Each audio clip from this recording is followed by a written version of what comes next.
whining your pop waist. Don't tease till they're making me on knees. So smooth when you move to the groove, you're the truth, baby. Back it up on me. Yeah, I love the style where you got bass. So won't you back it up on me? This a girl a wine in a time. I move around like she don't have no spine. The next thing, how she find? She have the rest of them a wait in a line.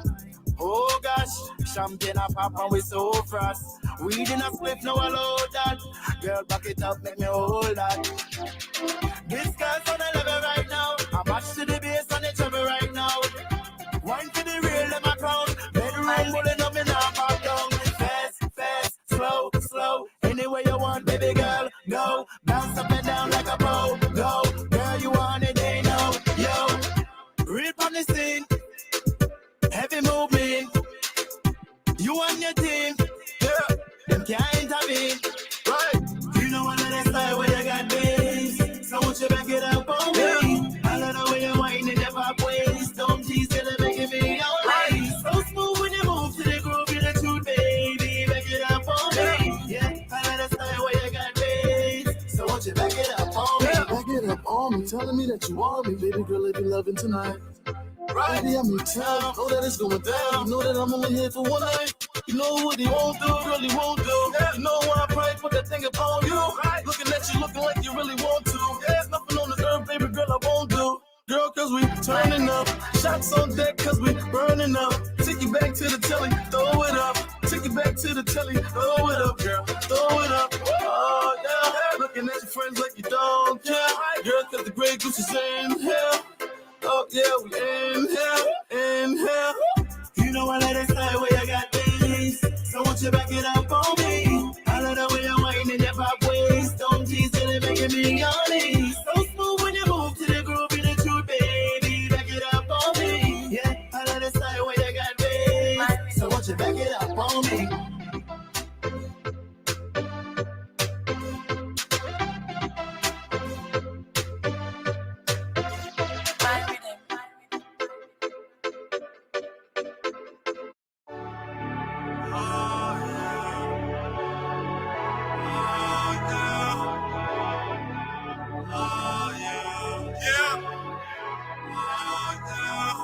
Every day and night, every night and day, I wanna love your body, girl, in every single way. Every day and night, every night and day, I wanna love your body, girl, in every single way. And we have to tell it, and we getting it on. Baby girl, tell me what you wanna do. Yeah, right. Leave your stuff on the bed, bath and beyond. Baby girl, tell me what you into. Yeah. Cause every day and night and day, I wanna love your body, girl, in every single way. Every day and night and day, I wanna love your body, girl, in every single way. Forever my lady like Jodeci. You see your body keep controlling me, and I'm trying to get it poppin' like it's ecstasy. But your body should stay close to me. We gon' get it poppin', and soaking wet, fuck around. Got your girls, man, they all upset. Where you at? Where you been spending time? Got a man, I always hit you up, but you not around. I be your not a man, I'll hit you up on the phone. I'm head down to pick you up, baby girl, when you all alone. I wanna call you up, but I can't do that shit. Come over here, baby, you the one I'm rolling with. You the one I'm fooling with. I spend the hours, 1,000 flowers and tuna fish. Baby girl, you the only one that I'm dealing with. I swear to God, the MC Hammer cut you too legit. And didn't know that you my mama mia. Baby girl, you picture perfect like the Mona Lisa. Take you out to France, doing a little dance. Telling me that you love me, you posting it on the gram. And didn't know that you my mama mia. Baby girl, you picture perfect like the Mona Lisa. Take you out to France, doing a little dance. Telling me that you love me, you posting it on the gram. Baby girl, I got plans for you. Better yet, I made plans for two. Take your time, let me admire you. And baby girl, we get it poppin' like we supposed to do. We can start from the stairs, girl, I promise an hour. After we're done with charades, we can jump in the shower. I'll tell the world that it's yours, baby girl, that it's ours. Anything that you need in life, baby, I got you.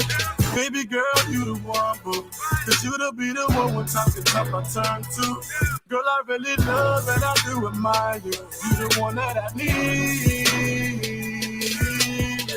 Baby girl, you the one, but it's you to be the one when time gets tough I turn to. Girl, I really love and I do admire you. You the one that I need. Yeah. Every day and night, every night and day, I wanna love your body, girl, in every single way. Every day and night, every night and day, I wanna love your body, girl, in every single way. Yeah. We have to tell it and we're getting it all. Baby girl, tell me what you wanna do. Yeah, right. We can stuff on the bed, bath and beyond. Baby girl, tell me what you into. Yeah, cause every day and night, every night and day, I wanna love your body, girl, in every single way. Every day and night, every night and day, I wanna love your body, girl, in every single way.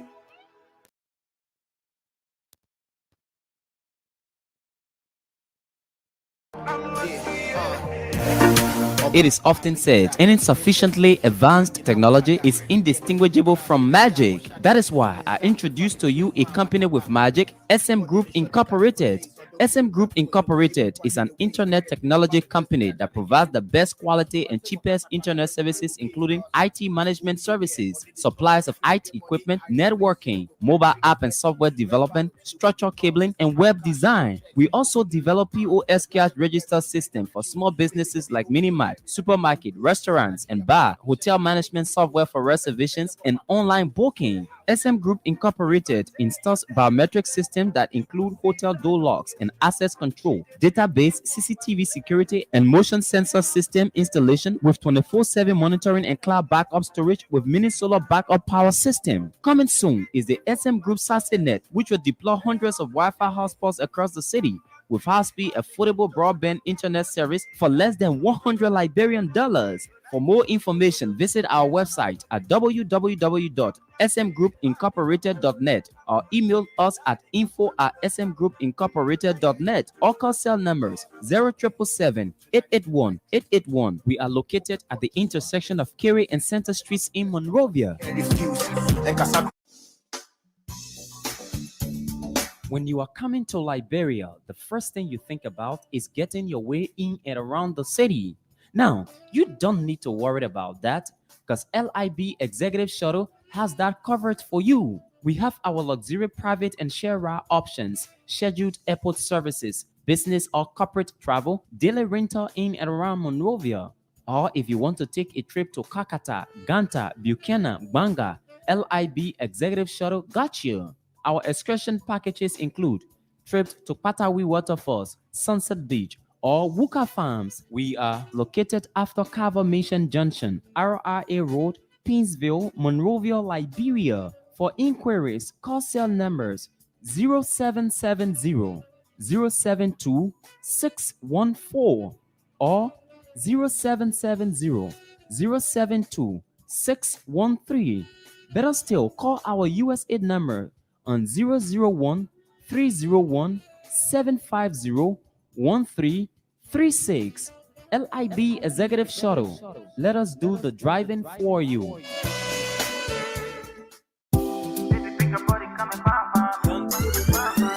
Lopus Kitchen, a Liberian-owned business operated by Johnson and Wales University's trained chef Joyce Matowia, is your dining away from home. At Lopus Kitchen, we prepare all kinds of Liberian cuisines, including fried and rare oil potatoes green, kidney beans, palava sauce, fever leaves, and a lot more. We also make rice bread, meat pies, cookies, Benesi candies, and all kinds of pastry products. Place in your order online today from anywhere in the US at www.lorpuktchen.com. The good news is your package is sealed in an insulated cooling box and reaches your destination well preserved and fresh. Save yourself the stress and order the best from a professional chef.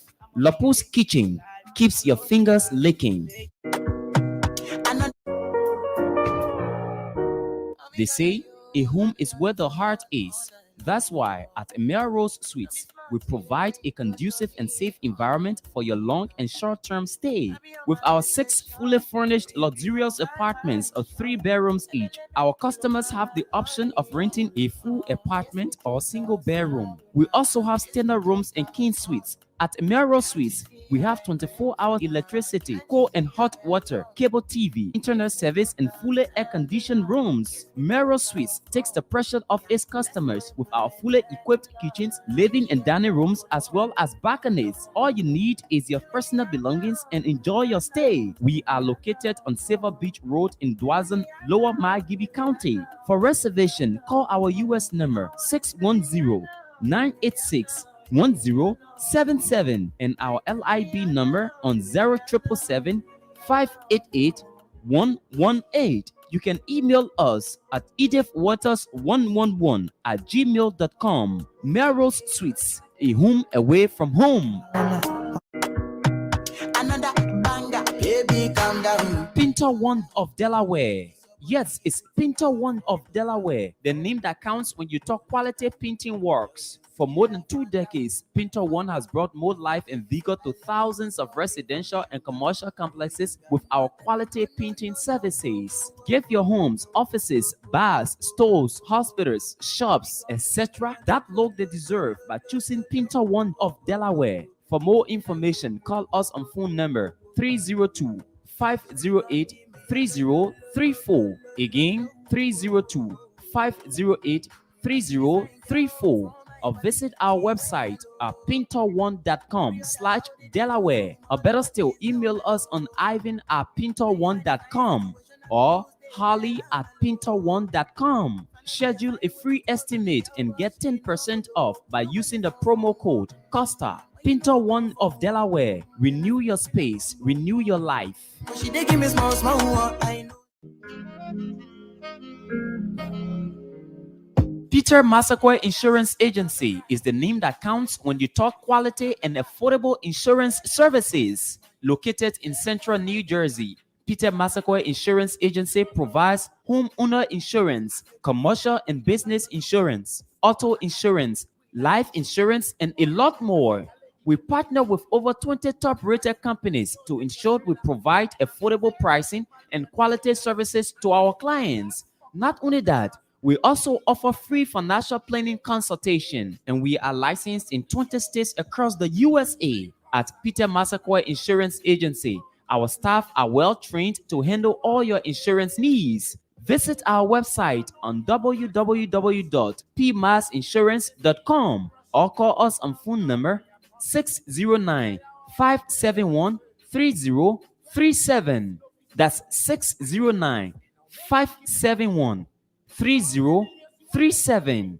Peter Massaquoi Insurance Agency, your low-cost insurance partner. Do you need a car? Ready for an upgrade? Then come to Sika Motors, sole distributors of Toyota vehicles, Mitsubishi vehicles, and Yamaha motorbikes, genuine accessories and spare parts. You name it, we have it. We have the 2022 brands of Toyota vehicles. Select from our new Toyota Starlight, Toyota Belter, Toyota Rush. We've got the best deal in town. Through our Sika Motors financing schemes with selected banks, EcoBank Liberia and UBA Liberia, starting at the lowest as 500 USD. You won't believe these prices. Come for quality, reliability, and durability. Take a spin and let's make a deal. Sika Motors on the UN Drive at Sayotown, Bushra Island, or call Sika Motors on +231 775 987 758 or email cmarketing@cfao.com. Sika Motors, drive with confidence. Good morning. Welcome, folks. Today is the 19th day of June, 2022. It's a beautiful day. It's 6:28 in Delaware. We'll make that 6:29. And 10:29 in Monrovia, Liberia. Buakai, good morning to you. Yeah, good morning, Costa, and good morning to our many listeners. It's good to be here again this morning. The 19th day of the 7th month, 2022. How's the weather? Has it been raining of late? For the past 2 days, no, there have been a little bit of sunshine, and that's okay. Yeah.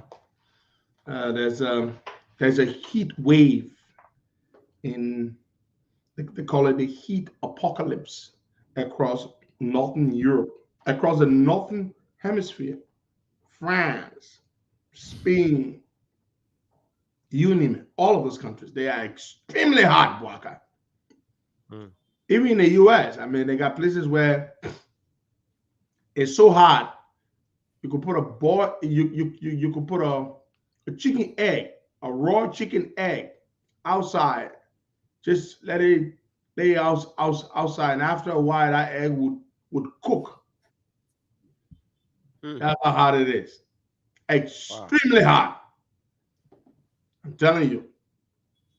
I mean, the thing is, when it's hot here, yes, people complain, but it's not as bad, because what I noticed about the heat in America is that there's some breeze behind it, you know. But when it's hot in Liberia, it's hot and it's humid. There's no wind blowing. And unfortunately, most people don't have access to air conditioning. But the US, like they're talking about Texas, for example, I think the grade there, they consume what, 78,000 megawatts. Or yeah, I think that's what is it, 78,000 or 7,800. I believe it's 7,800 or 78,000 something megawatts of electricity a day. But they were saying that for the first time, it's saying normally it doesn't get that high, but it's gotten that high. So it's very, very hot. I see my brother Albert Blazer is saying it's hot in Belgium as well. Yeah, I saw the weather report, brother Albert. It is extremely hot in Belgium. Very, very hot. Valerie Candy, where are you? She said it's not blowing at all. No wind blowing. Well, it's even hot. Even in Delaware, it's very, very hot. And those who are in denial that global warming is true, is real, well, there you have it. Global warming is indeed real. It is true. It is real. It's happening. It is happening. But for some people, it is expedient for them to deny that global warming is happening because they don't want it to be true. They know it is true, but they don't want it to be true. And to admit it and to commit to helping to curb it would hurt their business interests. So they don't want to do that. Anybody who says I'm low, you need to check your devices. I'm pretty sure I'm very, very loud. Now, morning, folks. Welcome. Yesterday, we came into possession of another information regarding another lobbying deal signed by yet another government entity. Yeah, black guy. Somewhere around 18 different lobbying arrangements, I'm told, in total, across the government. 18 different lobbying deals since this government came to power. That's a big number. From 2018 to present, this government has signed about 18 deals, 18 lobbying deals to help them. Please, and every single one of these deals has the same tune. Help us communicate with U.S. government officials, businesses, and NGOs. Help us open doors in America. Help us. But I thought you say you and Americans were great. Don't you play basketball with the American ambassador? Why? So on the 8th of July, this month, Len Eugene Nagbe, the Maritime Buzz, the Commissioner of Maritime, signed a lobbying deal with KRL. KRL is a lobbying firm owned and operated by a lady called Reva Levinson. Now, Reva is not a stranger to Liberia. She was Elling's lobbyist when Elling was president. Elling had many lobbyists, but Reva was her prima donna. She was the major lobbyist Elling had. So Eugene Nangwe signed a deal for $20,000 a month on the 8th of July with KRL of Reva Levinson. And KRL is very simple. KRL is just Reva Levinson's name. The firm is called KRL. The K is her middle name, I believe. The R is for Reva. The L is for Levinson. K. Reva Levinson. That's the name of the firm. Eugene Nangbe signed a $20,000 a month deal with her on the 8th of July. The 8th of July, when was that? Wasn't it what, last week? The 8th of July. Mm-hmm. That's correct. The 8th of July was just last week. So Eugene Nangbe is the Commissioner of Maritime. You would think his deal would be, the lobbying deal with Reva Levinson would be about the maritime program. But when you read the deal says that the maritime agency, authority, which in this case is called the client, has retained the services of the firm, which would be KRL, for the purpose of establishing communication with U.S. government officials, businesses, and NGO. They seem damn tune. So why does Eugene Nangbe have to be signing a separate deal with, why are we signing all these deals for the same thing? What is chasing us? They say when you see a frog running in the day, what's chasing the bucket? Snake. Is chasing the frog. So the problem is, Brother Larry Putu, what could possibly be chasing this government that they are signing all these lobbying deals for? What's chasing them? For $20,000 a month, Reva Levinson is supposed to help the government establish communication with U.S. government officials. But I thought we were talking to the Americans. I thought the Americans were our best friends. Why would you sign a deal with a firm to help you talk to your best friends? Don't we play basketball with the American ambassador all the time? Yeah, we do play basketball. We have dinners. Do we not go to dinner with them all the time at the embassy and other places? Sure. I thought the American ambassador can go visit Koji. Does he not attend Monrovia City Corporation events all the time? Didn't we see the American ambassador doing what? They were, you remember that cleanup exercise? The man was cleaning garbage. Yep. Along with Jefferson Koji. So my people, let me ask you a question. I thought we as Americans, we are best buddies. Why are we spending money to hire lobbying firms? No, man, brother. Jeremy Bessel, stop that thing, man. Answer the question. I thought the Americans are our friends. So why are we spending all that money? Jeremy Bessel, Eugene Nangbe, you know that your buddy. Your brother, Eugene Nangbe, just signed a deal, $20,000 a month on the 8th of July. Answer last month, just last week, literally last week. Eugene Nangbe hired K. Reva Levinson to lobby for the Liberian government. What kind of lobbying? To establish communication with U.S. government officials, U.S. businesses, and U.S. NGOs. To establish communications. Okay, seriously? But the thing is, why this repetitiveness? Why are we signing so many deals with so many different firms? Jeremy Bessel said they smell a rat that coming. It's called sanctions. Oh, that rat, they call it sanctions. So that rat that bigger than the do. You know the do rat? Bugger that rat with the lawnmower. The lawnmower, yeah. Okay, so that rat bigger than the do rat. Now rat they call sanctions. But seriously though, why are they signing the same deals over and over, Parker? These boys have signed 18 lobbying agreements. My good friend is doing the analysis. He's doing a whole spreadsheet on the number of, we know the total number. In fact, he called me with this one last night. Very good researcher. He's on top of things.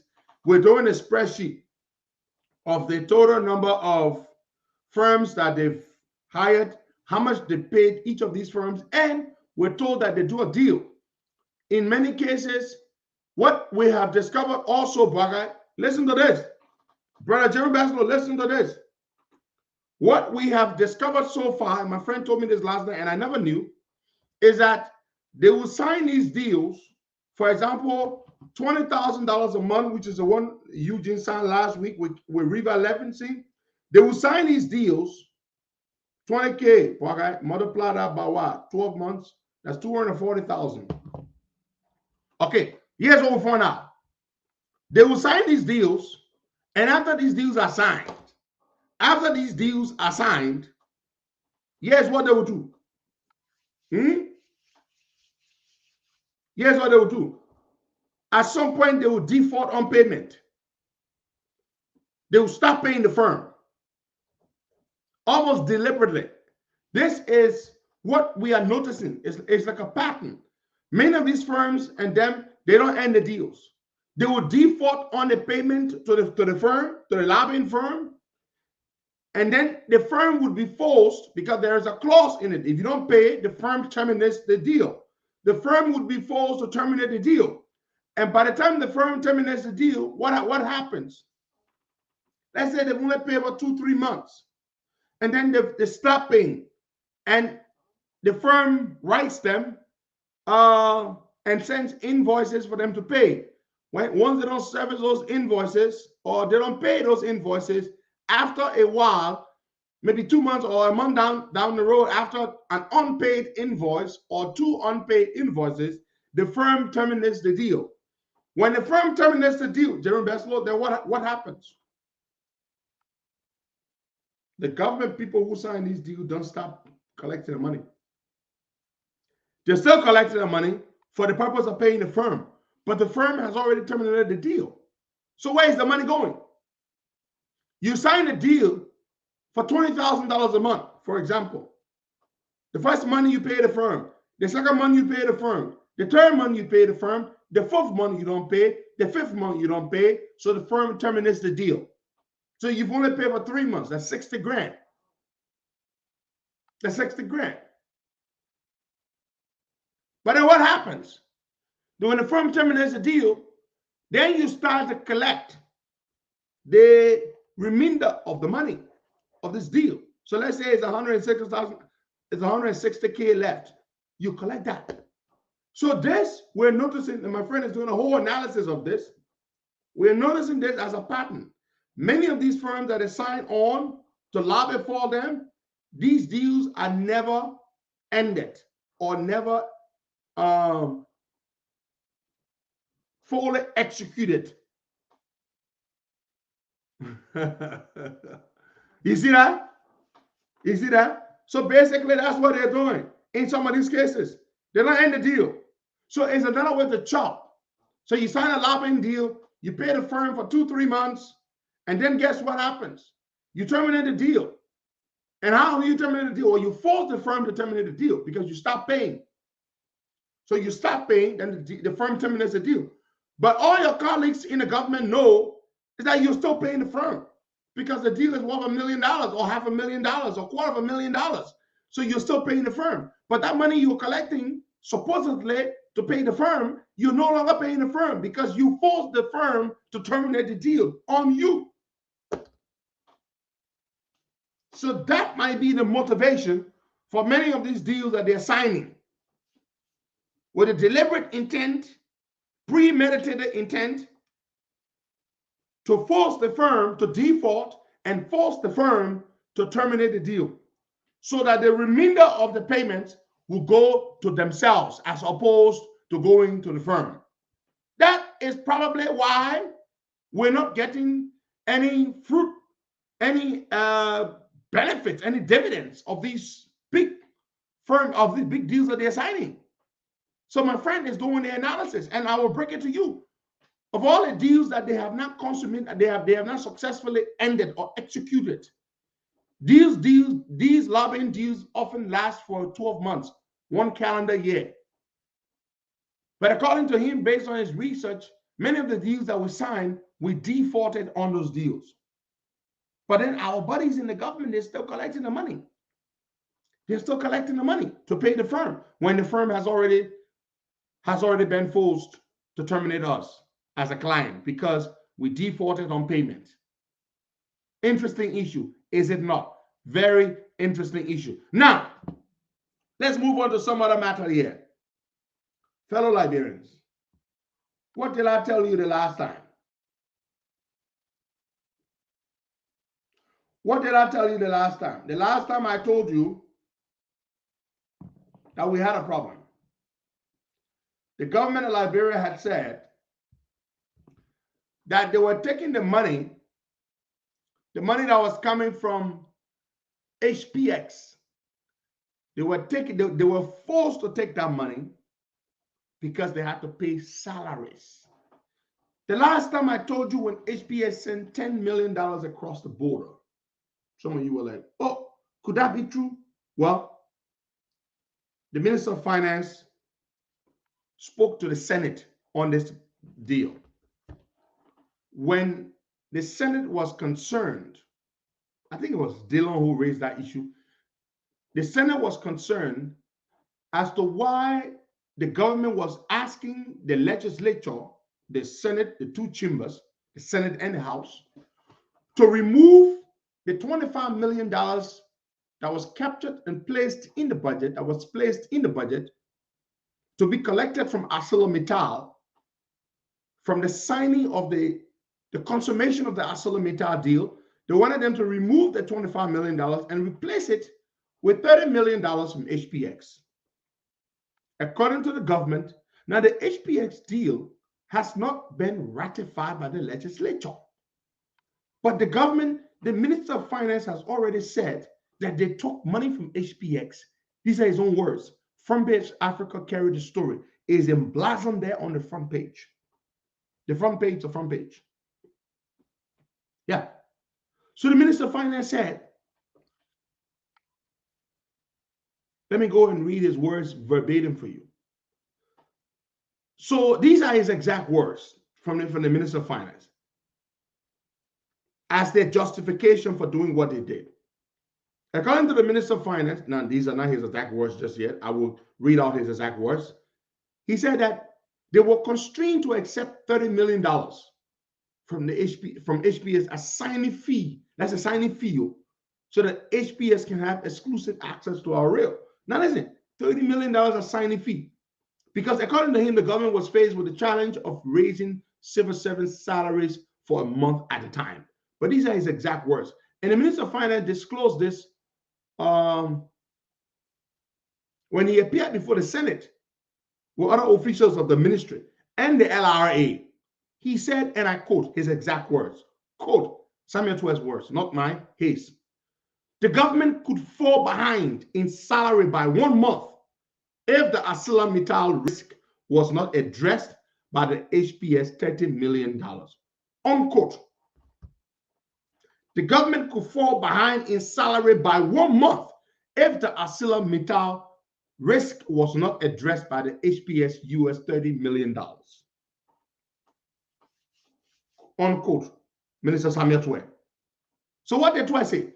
Twer said they needed to pay salaries very badly. ArcelorMittal was not bringing the $25 million, or that they had already collected it, and they needed to quickly to pay salaries or risk falling behind by 1 month. And they didn't want to be indebted to civil service. And so they had to make a deal with HPS to collect the HPS money. But you see, they are telling you that the money they took from HPS is the $30 million that they were expecting. So they already took it. Now, they had taken money from HPX when the legislature had not even ratified the deal. Are you listening? They took $30 million from HPX. That is what the government needs every month to pay salaries. Oh, were you all aware? Yes. Our wage bill is $30 million a month. Just about 31, 32, 30 million. When they came to power, it was much higher. But they had to lay some people. What they had to do, they couldn't lay people off because they had brought too many seditions into the government, unqualified ones at that. What they had to do was they had to do the so-called harmonization. They had to slice and dice people's salaries in order to accommodate the people that they were bringing on board. But listen to this. Listen to this. Michael Bobby Boo. What they did is they didn't have money to pay salaries, according to them. So they went to HPS and said, HPS, give them out. Let ArcelorMittal go to hell. But listen to this, though. We're told that they had already collected money from ArcelorMittal. They had already collected money from ArcelorMittal. But they still went to HPX after having collected some money from ArcelorMittal. They still went to HPS and told HPS, give us some money. Now, they took money from a company whose agreement is yet to be ratified by the legislature. Are you listening? Michael Bobby Boo, listen to this. Jeremy Baslow, listen to this. They took money, $30 million from HPX, according to them, to pay salary for 1 month. And that's the salary for 1 month there, $30 million. Why would you take money from a company whose agreement with the government, an agreement that was signed legitimately and hurriedly at lightning speed, is yet to be ratified by the legislature? You take money. Somebody wants to rent your 1-bedroom apartment. What is wrong with you boys? How come they go off? Somebody wants to rent your 1-bedroom apartment. You and the person have negotiated. They will pay you $20 per month. They will pay for 1 year. You collect the 1 year money from the person. You have not even completed the project yet. You need to go and consult your brothers or your father or your mother or your wife. But you take the person's money for 1 year. When you have not finished the building, you are yet to talk to your father or to your mother or to your wife, but you take the person's money and you say you are in a jam and you need to address this jam that you are in. My people, you see how these boys are brave? You take HPX's $30 million because supposedly you are in a jam, you need to pay salaries for 1 month. So you take their money, but the lawmakers, the legislature is yet to ratify their deal. You haven't even brought the deal to the lawmakers. I'm going to read further.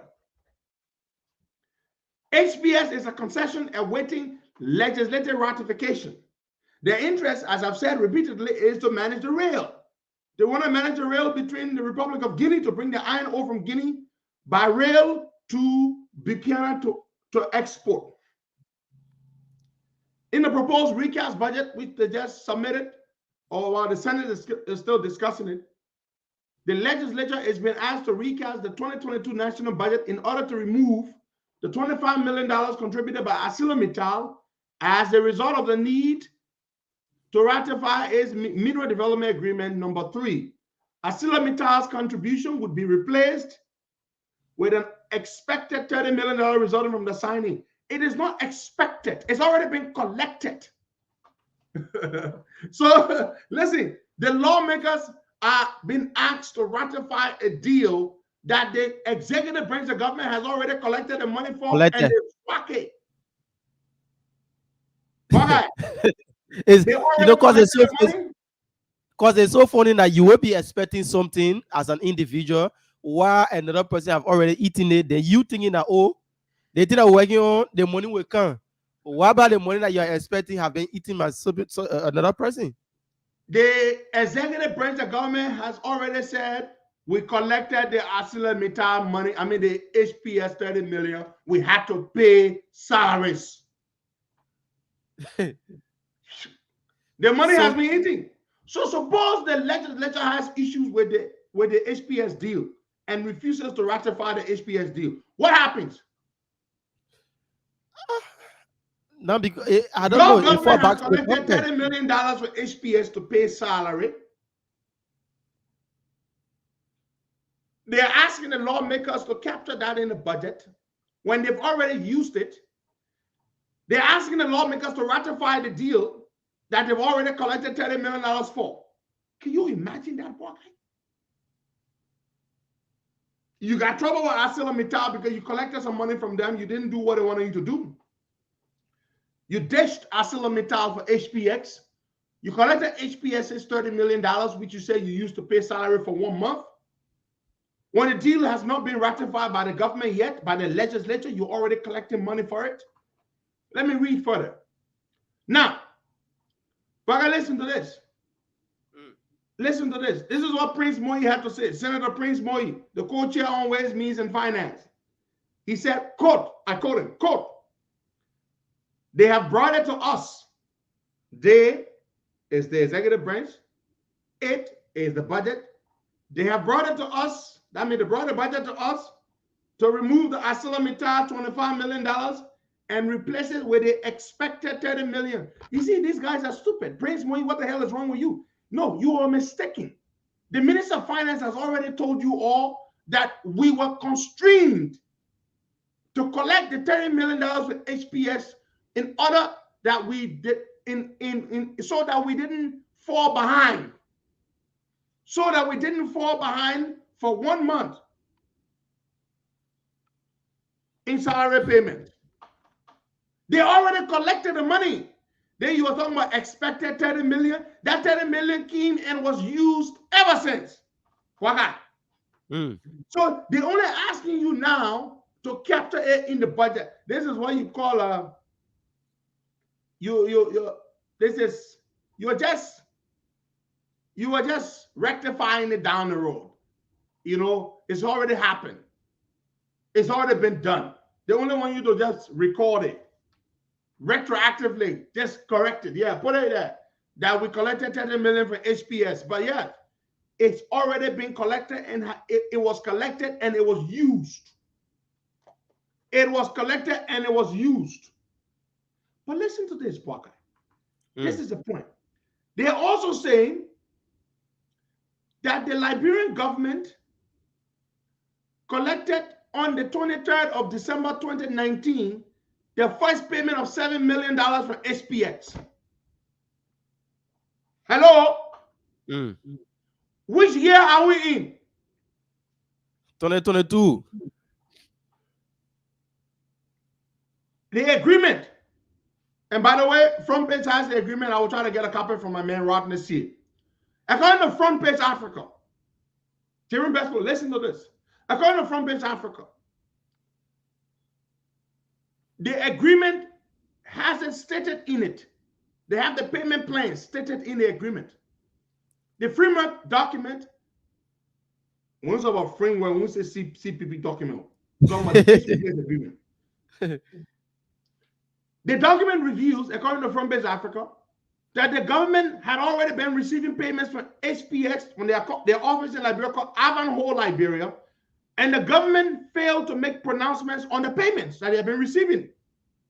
The Liberian government on December 23, 2019, received the first payment of $7 million for the railroad deal. Are you listening? $7 million. And let me read it yet. This is a page right out of the HPS agreement. Jerome, these boys were collecting the money since December 2019. We are in 2022. That is when they're telling the lawmakers, oh, and we took 30 million from HPS. We have to pay salary. No, the agreement states that they collected the first payment on December 23rd, 2019. Over 2 years ago, they collected the first $7 million. You remember when I told you, Baga, that they brought $10 million in the vehicle? Yeah. From across the border from Guinea? For across the border. Thank you. How far is 7 million from 10 million? Just extra 3. 3 million. Good. But let me read. In the agreement, this is what the agreement calls upfront payment. They call it deposit. This is the money they brought in the vehicle across the border. The upfront payment. It is stated in the agreement. Let me read. Quote, these are the lines from the agreement. According to Front Page Africa, it is recorded that Ivanhoe, Liberia, Ivanhoe is their local office in Monrovia, is the parent company of HPX. They have an office in Monrovia. You remember that receipt that we published? The $500,000 US they paid to Buffer Chambers for legislative engagement. Yeah. Okay, $500,000. That receipt was made out by Ivanhoe, Liberia. That's their office in Liberia, HPX. I'm going to read. Quote. When I say quote, that means I'm quoting verbatim, word for word, what is written here. This is a text from the agreement. Jeremy Baslow, listen to this. Quote, it is recorded that Ivanhoe, Liberia has paid. They did not say will paid. They did not say will pay. Has paid. Because this was what they call the upfront deposit. The money they pay upfront. This is the money they brought in the vehicle. In the car. The one they brought in cash from across the border. Cash. 7 million. Let me read. These boys are brave. It is recorded that Ivanhoe, Liberia has paid to the government a payment of US $7 million on 23 December 2019, which is referred to as the deposit in clause 7.1 of the 2019 Framework Agreement, and hereafter referred to as the upfront payment one. Folks, do you want me to read this again? The upfront payment one is no longer currently due for reimbursement, and upon an event of default, the government shall repay the upfront payment one in accordance with clause 3.2, and nothing in the agreement shall affect or prejudice any claim or demand whatsoever which any party has against the party under clause 7. You hear what they're saying? You hear what they're saying? The $7 million was paid as upfront payment on the 23rd of December 2019. They received $7 million for a company that wants exclusive access to our rail, and they never notified the public.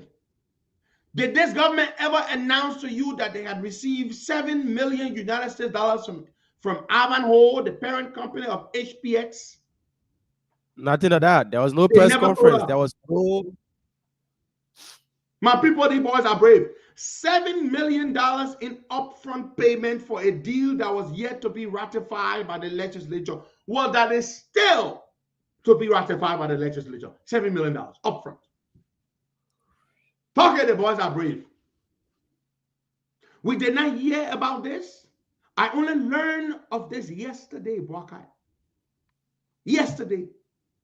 It is stipulated in the agreement between HPX and the government of Liberia. $7 million was paid as upfront deposit on the 23rd of December 2019.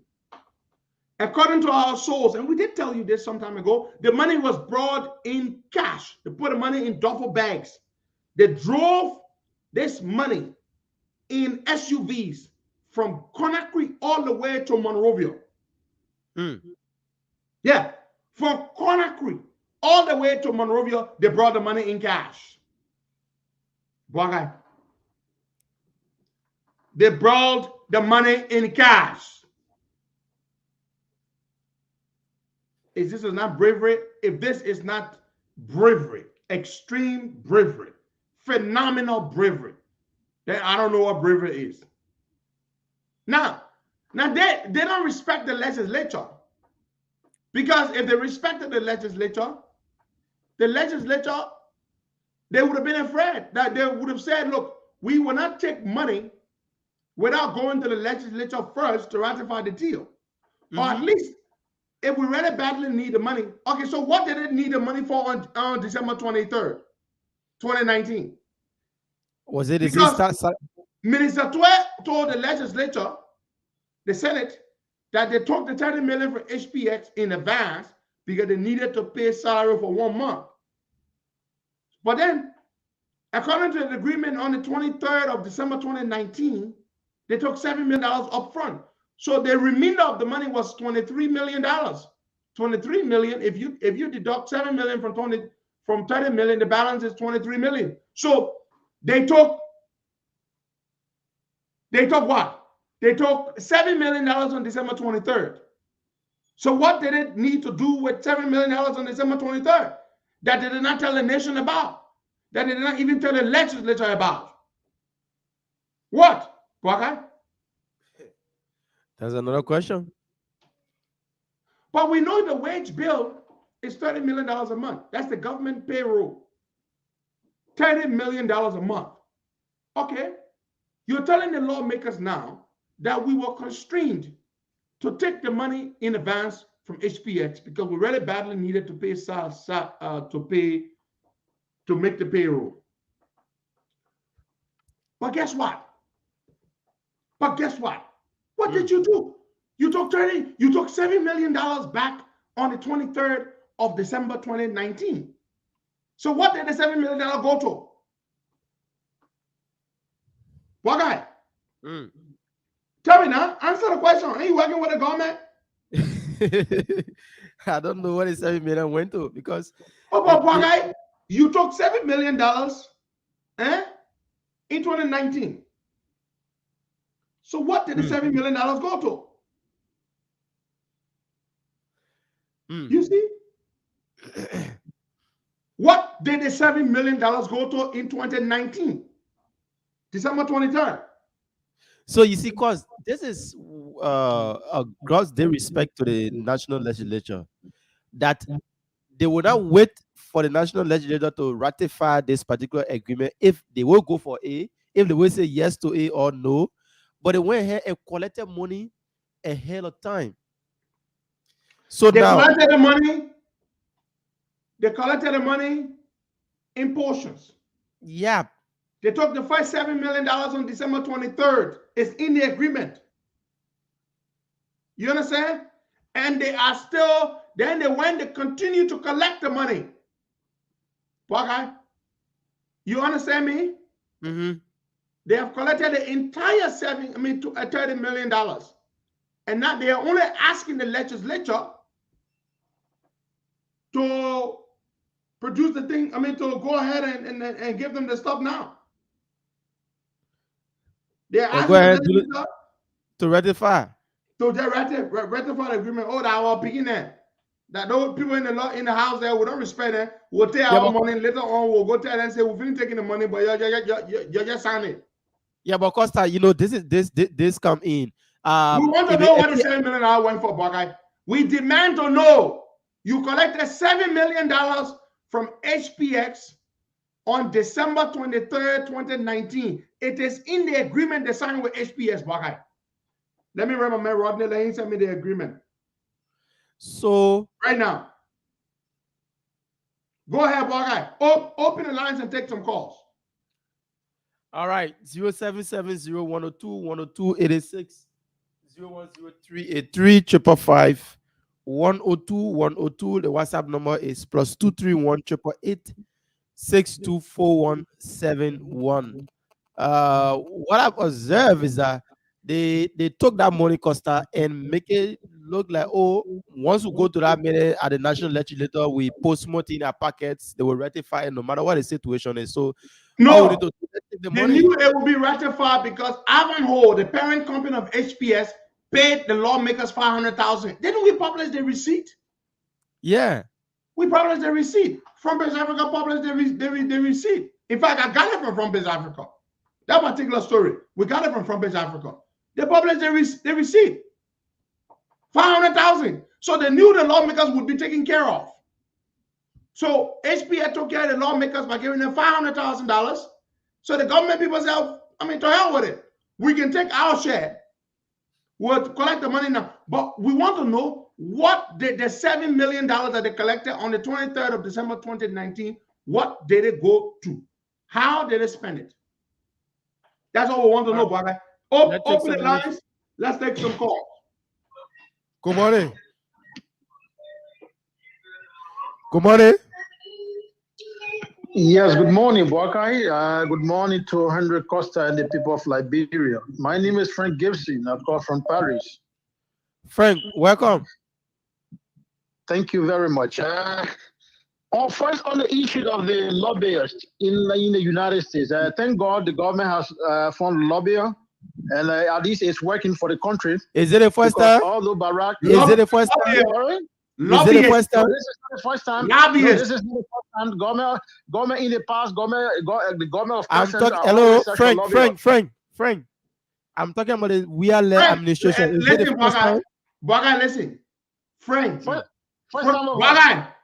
Tell Frank to listen. Frank, can you hear Costa? I'm hearing you, Costa. Frank, hold on. If you want us to talk here, you will listen to us and we will listen to you. I'm going to ask you questions. You are celebrating the signing of 18 lobbying agreements. What have these lobbyists done for Liberia? Tell me. Costa, first of all, in July 2020, or before the COVID struck, we heard of a barrage of sanctions on the government of Liberia. Coming from you, Costa. So the sanctions were not welcome, right? Of the United States. I'm coming, Costa. You asked me that question. I think I will give you time if you have to give me the time too. I don't know whether I have that much of time to explain myself. Go ahead. We have the barrage of sanctions that were coming out of the government of Liberia, and the government of Liberia needed to do something very quickly to stop some of these things. And thank God, you yourself, Costa, you hear the government of funding or lobbying in the United States. I did not. Some of these things. Of course, the threat are still there, but at least things are calmed down through the interventions of government by finding people in Congress to talk to their friends to ease some of these things down. Okay. Now, on the issue of this agreement, we all know before National Alpha Conde was overthrown in Guinea, there was almost close to the Liberian government signing a contract with a company in Guinea. That agreement was close to signing. We saw the members of the cabinets from Guinea coming to Liberia to finalize some of those agreements, and that was in 2019, 2020. Now, 2019, we all know that the government faced serious problem in almost 3 months not paying civil servant, and that created the defeat of the Liberia government in the 2020 elections. We all know that. Now, if Frank, all these things you are saying. Hello, Frank. My man, let the man go. Let's take somebody else, man. Don't waste your time with Frank. Frank, will you talk nonsense? Take somebody else. Frank Gibson, good morning. Blind sedition. Good morning, Walker. How are you? I'm okay. Your name is joining us from? This is Pastor Charles. I'm calling from New Jersey. I just want to ask a question this morning on your show. I want to ask, where are those political party leaders and Liberians that really want a better Liberia for tomorrow? Where are they? Hearing all these things about the criminal act, about this government, they being guys in power, and they're sitting down, they're not doing nothing. So if the guys sell the country called Liberia today, what would they be going for to be leading or ruling tomorrow? That's my question. Thank you. Who is he asking? I don't know. Who are you asking? He left the line already, because let's take this other person. Good morning. I'm sure you're not talking to us. Good morning, Brock. How are you? I'm okay. Your name is joining us. Okay, my name is Gus Johnson. I'm calling from Nimba County. Let's hear you, my brother. I hear you say that the house is disrespected. I mean, this is not a new normal. The executive has always manipulated the house. So this is not strange. Just know that deal will be rectified as soon as it is brought to them. Thank you. Well, you have a point, my friend, because yes, what happened? They paid them a separate $500,000. Ivanhoe, we have the receipt. We published it. We took it from Frontbase Africa. Ivanhoe, Liberia is Ivan, Ivanhoe. Ivanhoe, that's the name of the company, the parent company of HPX. They have their office in Cinco, Monrovia. Ivanhoe paid to Buffer Chambers the amount of $500,000 US. In the receipt, the purpose of the money is stated as for legislative engagement. Yeah, Ivanhoe. So now, for the lawmakers to do their job, you got to pay them. Yeah, $500,000. Of course, that's what the boys are so brave, Waka, that they are making receipt for bribe money. Waka, when somebody begins to make receipt for bribe money, you must know the country finished. The boys are so brave that money they make receipt for it. Henry P. Costa received from Bwaga Kamara the amount of $5,000 US to go and lie on John Brown in order to make Bwaga look good. That the kind of money, that the kind of receipt the money can make. Money. The lawmakers are making receipt for money. That kind of bravery. Yeah. Look, Liberia, our country, we have the receipt. We publish the receipt. Ivanhoe, Ivanhoe. Ivanhoe is one word. Ivanhoe is the parent company of HPX. They paid to Buffer Chambers the amount of $500,000 US. They typed the receipt out. I say handwritten receipt. Oh, it is typed out. You will see on an HP, on an Ivanhoe letterhead. The receipt is typed out, it is dated, and it is signed.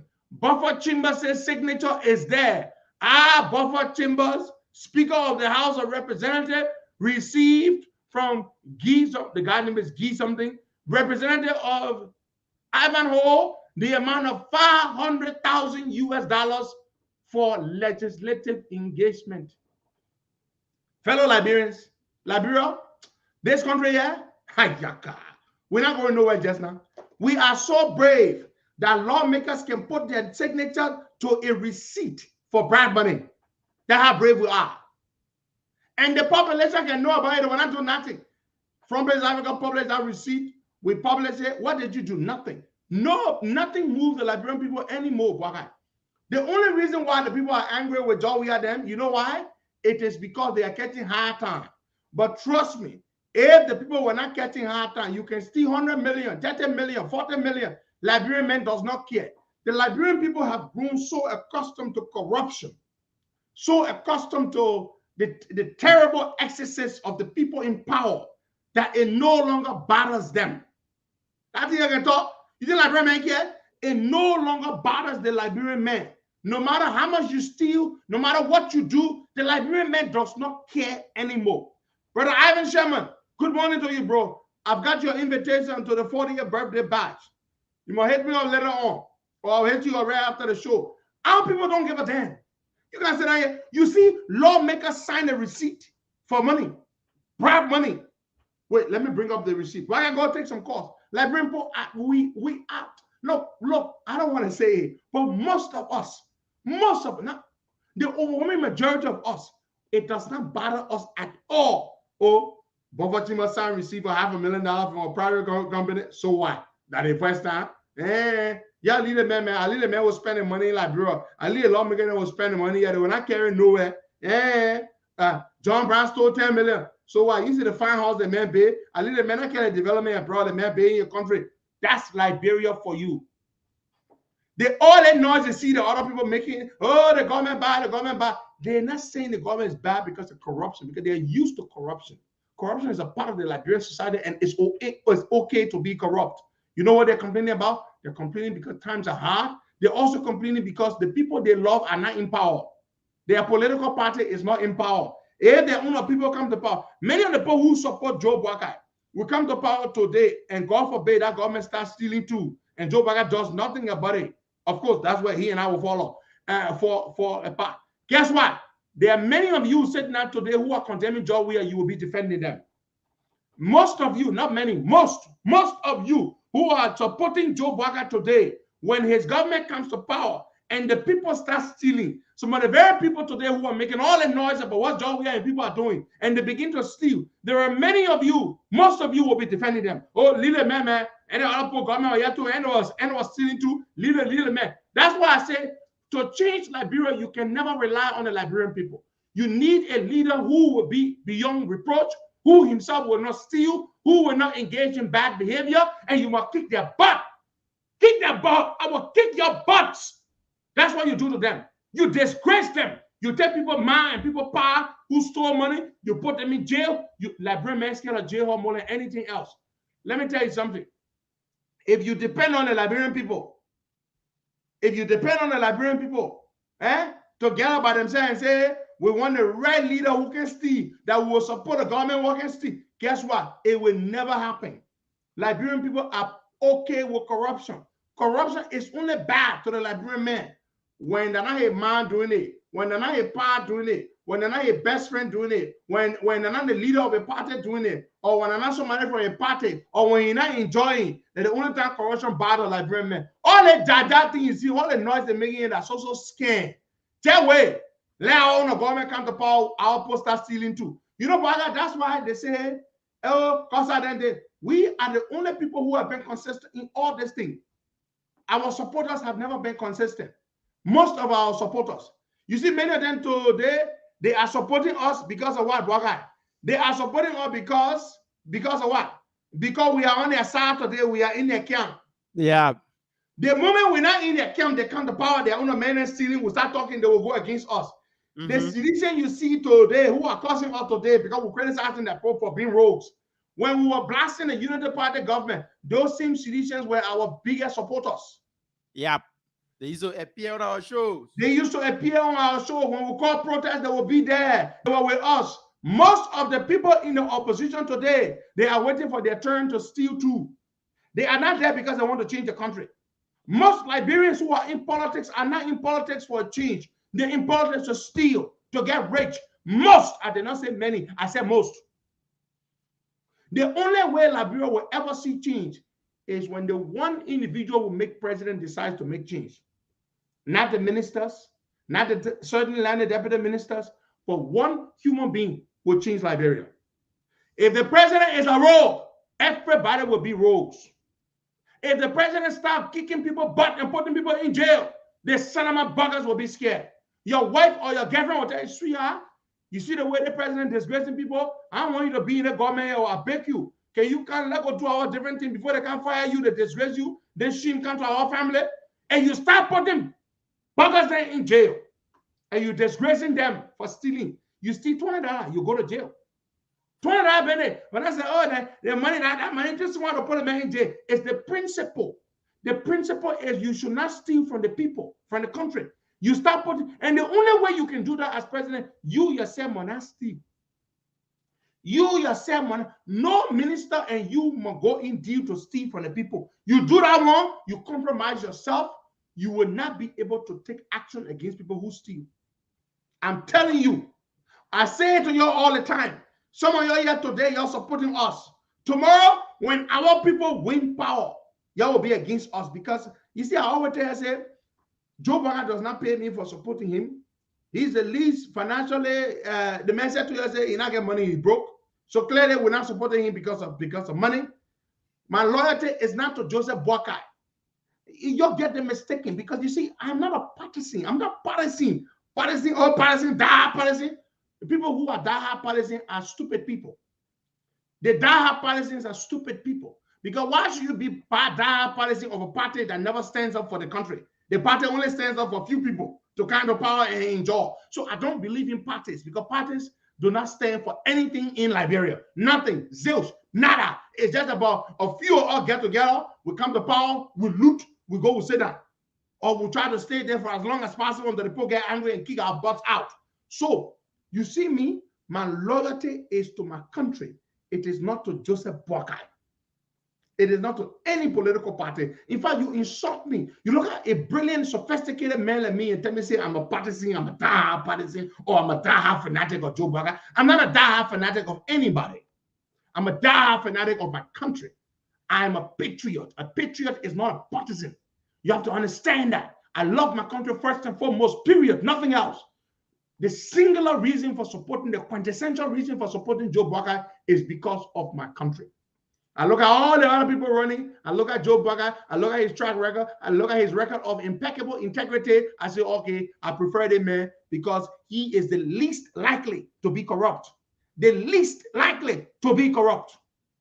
The least likely to be corrupt is Joe Boakai. They didn't give a damn about money and all that kind of stuff. So you got to understand it. Many of y'all and myself, we're not supporting Joe Boakai because of the same reason. Some of y'all want job. Do I look like I need a job from government to be okay? I'm okay. I don't need a job from government. But I'm telling you, the Liberian people don't have a problem with corruption. The reason you see them complaining today is because the country is damn hard. If George Weah and the people were able to make the country less hard, to not screw up the economy royally as they've done, the people would still put George Weah back overwhelmingly in power. They will still put him back overwhelmingly because the Liberian people don't care about you stealing. Corruption is not a problem. They don't have a problem with you being rogues. They don't. Just make sure they must be able to find their corporate rest to eat too. They must be able to send their children to school. But if you create the conditions where they are catching hell while you are stealing, then they're angry. Look, Liberian people are extremely interesting people. They don't care. Don't ever fall for that nonsense.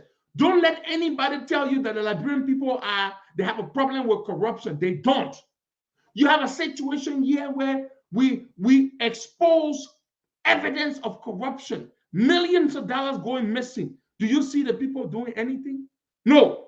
Oh. Your lawmaker, your speaker signs for a bribe, a kickback to ratify a deal.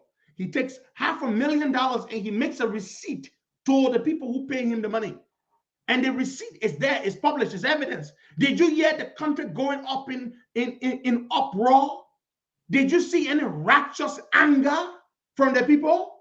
No. No. In fact, thank you, my dear sister. When you go into government and you don't steal money, the people can say you're stupid. Liberian men, I've heard many people say that. That man was working, he was a minister, he moved on there, he broke, and now he got no money. That stupid man. I swear, Baga, have you not heard that? A lot of time. They said, in fact, let me tell you what the churches do, and probably the mosques. The ministers in government who they know ain't got money, they don't invite them, they don't make them Father of the Year, they don't make them guest speaker. No. The ones they invite are the ones they know that are boiling in money. The ones that are bathing in corrupt money are the ones they invite. They make there can be a scandal surrounding you. $10 million missing at your ministry. The churches will invite you and honor you as Father of the Year. In fact, the moment they hear there's a $10 million missing at your ministry, that's when they will write you to say, can't be Father of the Year, because they want some of that money. The Liberian people and corruption, they are integral. One and the same. They live together. Corruption is Liberia's first cousin. You understand? Corruption is Liberia's first cousin. The Liberian people, all of us, the only time Liberian man is not corrupt is when he does not have a job yet. Give him the job, you will see. Everybody in Liberia is waiting to be corrupt to steal. The only way the country will ever change is the day you make one man, one human being. Don't let anybody tell you that it will take the election to change the country. No, it will take only one human being to say this nonsense will stop. Enough is enough. But for that one man to do it, that one man must take his own interest and put it down and say, look, you know how the output can say, take your interest and put it in cold water and say, there will be temptations for me to steal, but I will not steal. I will fight for this country. When I leave from here, I can go into the private sector, which I will build while I'm here to ensure that I will do good, I will do well in the private sector. But I am not yet to steal. When you make that vow to yourself and you hold to that vow, but the moment the president takes the first bribe or takes the first kickback or puts his hand in the public money, it's over, it's finished. There is no way he will fix that country. You know, Jerry Rawlings, say what you will about Jerry Rawlings, but let me tell you what Rawlings did. Rawlings did not steal. I saw a story, an interview with Jerry Rawlings. Rawlings was explaining how his wife, Nana Rawlings, his wife was sick and she needed, not when he was in power, many years after he had left power. Rawlings was in this interview. Look, it was so gut-wrenching, it was so gripping, it was so emotionally disturbing to watch Rawlings lament about this horrible experience, how his dear beloved wife was very ill, Buakai. I will send you the video to watch. Some of you may have watched that interview of Rawlings. Rawlings said his wife needed to go to some European country, I believe it was Italy or somewhere in Europe, to do a medical procedure. His wife needed surgery, Buakai. This man had been the leader of Ghana with tremendous powers for over 20 years. Here he was, as former head of state. His wife was sick. She needed surgery. He was practically begging the government to pay for his wife's surgery. The former first lady, to pay for the surgery. They could not do it. Germany, that's why his wife was going, thank you, Bassett Morris. Germany is where his wife was going for the surgery. The man was lamenting, black eye. This man could have stolen millions and millions and millions and millions of dollars while he was head of state of Ghana. And the man said, my wife, I was begging the government. You know why they didn't want to do it, black eye? Because it was the opposition in power. The party that was in power, I believe who was in power at the time? Was it Kufuor? I think it was Kufuor. It must have been Kufuor that was in power. John Kufuor. John Kufuor was in power, and Rollins said he was begging them. And the cost of his wife's surgery was about, I think, 35 or 37,000, just in that range. This is the former president of the country. He was begging them to pay for his wife's surgery, black eye. Do you know who helped him? Eventually, who helped him? Huh? No. You know who helped him? Nope. It was a friend in Europe who helped him pay the money. In fact, someone at the embassy in Germany used the embassy car to drive Rollins' wife to the hospital or somewhere. And they fired that person at the embassy in Germany. The Ghanaian government fired that person who drove Rollins' wife to the hospital in the embassy car, embassy vehicle. This is a man who was head of Ghana, a country with a much, much, much, much, much, much larger economy, even at that time when he was head of state, than Liberia. And he left power, and he was begging the government to just pay $30,000 for his wife's surgery. Yeah. Now, yeah, John Kufuor was the one in power at the time.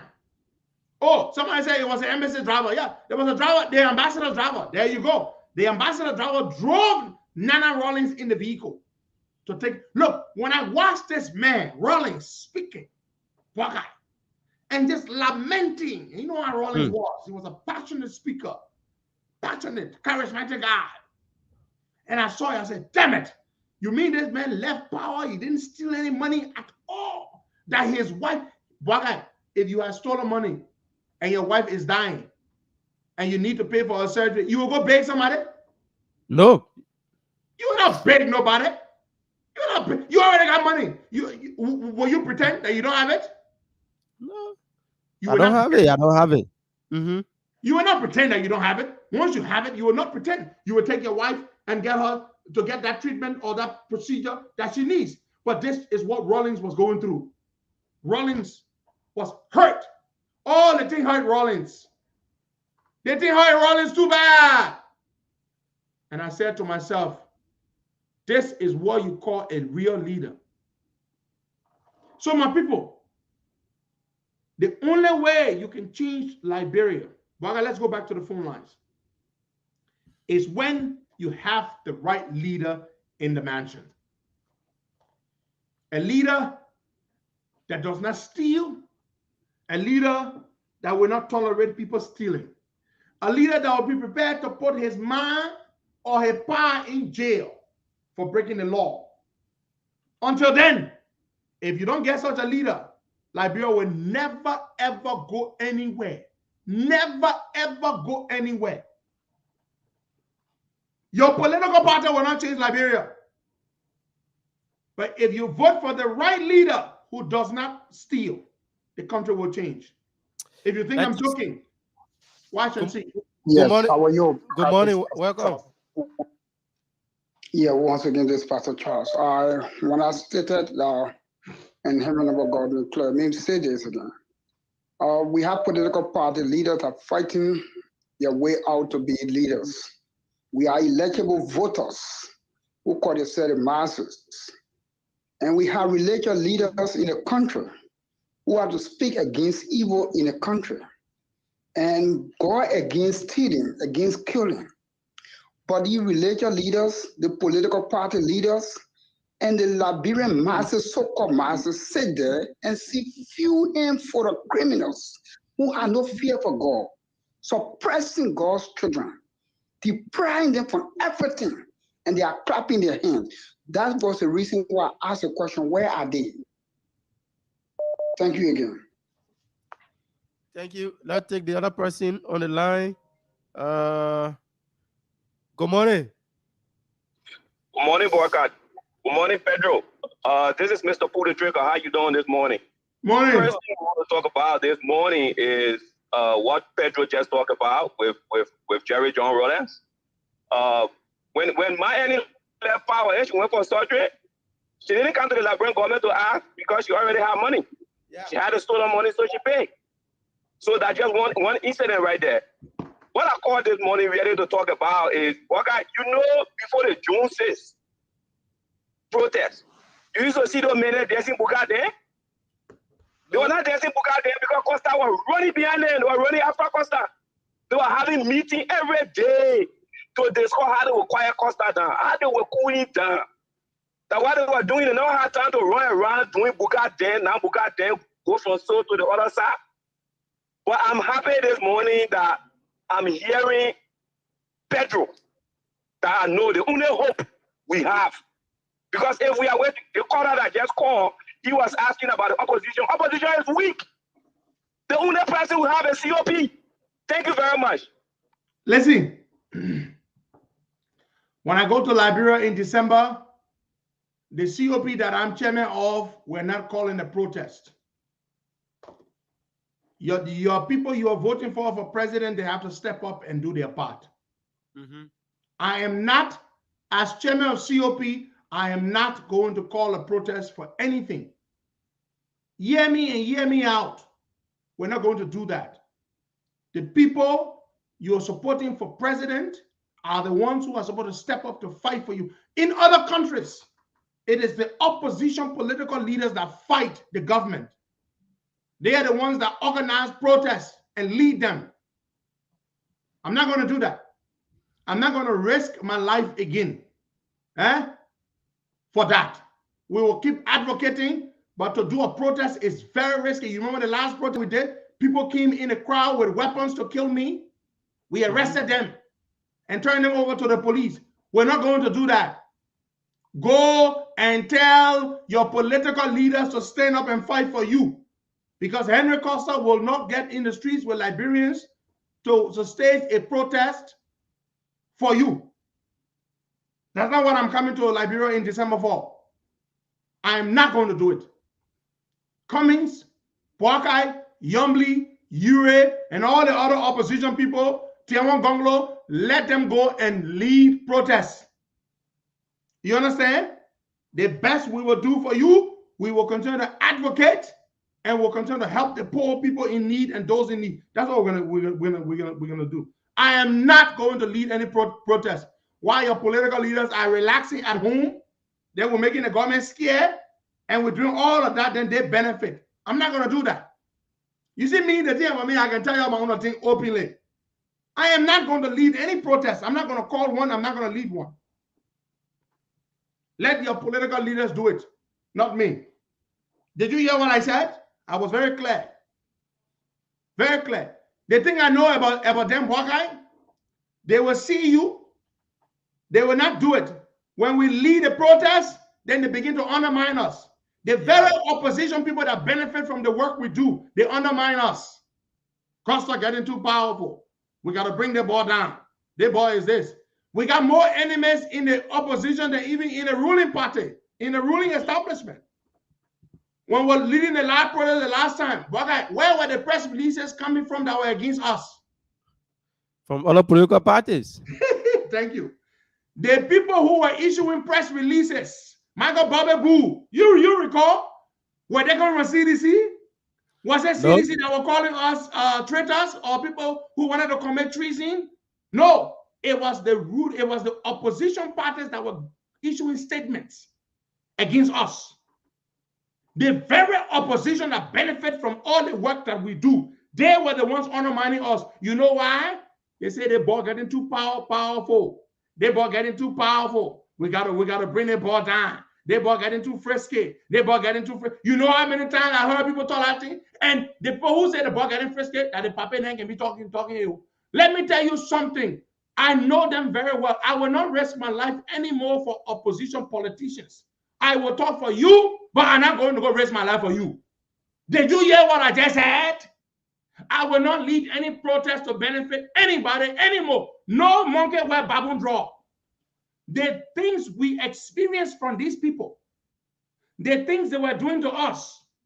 One day before the protest, Wemope issued press conference. He had a press conference. 2 days before the protest, Liberty Party issued statement that they did not endorse the protest. You all don't remember? Do you not recall? Oh, that you're not forgetting. You think I'm stupid? So they expect us. Where was the opposition before COP protest June 7th? Where was the opposition again? They were in around. Can somebody please answer those of you watching the live video? Where was the opposition before COP protest of June 7th? Where was the opposition? What state were they in? How active were they? Where was the opposition? The things people were saying about us. When I arrived in Monrovia with thousands of people to receive me, the people who were most uncomfortable, who were most angry, who were most jealous about my arrival to Liberia, it was not the CDC people.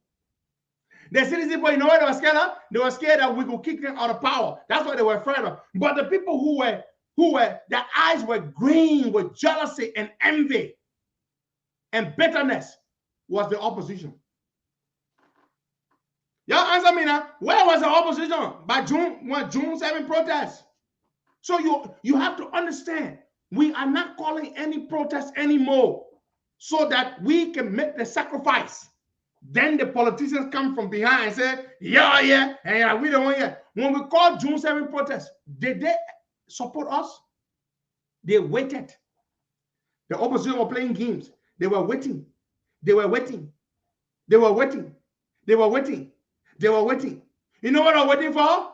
They were waiting to see, you want to play safe. You say you say you fight out, then you want to play safe. They were playing safe, brother. They wanted to know whether it will have momentum. They wanted to know whether it will be successful. They were playing games. That's what they do. They play games. I don't play games. I tell you it's straight or I do it. They were playing games. When they realized the momentum was very high and the support was overwhelming, what did they do? What did they do? That's when they came out and said, oh yeah, we want to support the protest. So I know these people. I work with them and I know them. I know the people in the opposition and I know the people in the ruling establishment. That's what our people do. They want to use you to go on the front line, to risk your life. They sit behind. And even while you're risking your life for them, what do? What guy? They will be talking behind you. You think you have arrived. This boy is frisky now. The people are making him too powerful. This boy, look at him. He thinks he has arrived. You don't even know what we'll go through with the very people we call opposition. You don't know what we go through. You don't know. You don't even know. You just say, oh, Pedro, fight for her. Oh, Pedro, do the one. Pedro, where are you? But the very people we work with, many of them are against us because they are uncomfortable with the love and the support that we receive from the Liberian people. They are uncomfortable with that. This is the reality. You see what we go through? We have to fight the CDC. Then we have to fight the what? We have to fight our enemies who are in our back, behind us, stabbing us in the back. Stabbing us in the back. So we will keep fighting. We will keep exposing this government. We will keep doing all these things, but we will not lead any protest while I'm chairman of COP. We will not lead any protest anymore. We will not. Take it from me. We will not lead a protest while I'm chairman. When I'm no longer chairman, then COP will call a protest. But we will not lead a protest. Well, let's go to the phone lines and take some more calls there. We will not lead a protest while I'm chairman of COP. December, when I go to Liberia, we're going there to revamp the COP. We're going to become more active. We're going to be speaking critically on issues. We're going to be doing all kinds of programs to empower our people, to engage with the people, but we will not call a protest. Let's take some calls. While I'm chairman of COP. Good morning. Good morning. Hello? Yeah, no, Boga. Your name is joining us from? Good morning, Boga. Good morning to my daddy and political leader, Costa. Mama Critical Johnson. No, let me say thank you to my leader for saying that as it is. If you can respect, even after that protest, before that protest, those guys said that the protest was there on arrival, and later on they were waiting for us. When we arrived at the scene with leader, that's where you see the other political parties are coming. And we bring thousands and thousands of people on the street. For the second and third protest now, they say one bring one to the government. So leader is right. But one thing I would tell my leader is that you shouldn't say we will not call protest again as long as a chairman. By the way of information, I'll be contesting again my own leader. I know to be the next chairman of the Council of Petra. So just so you know, in December. So quickly, but again, we will protest where it's necessary. I want to say that because we say that the market was still not now. The bad governance, the bad lower party will increase. Because you know what?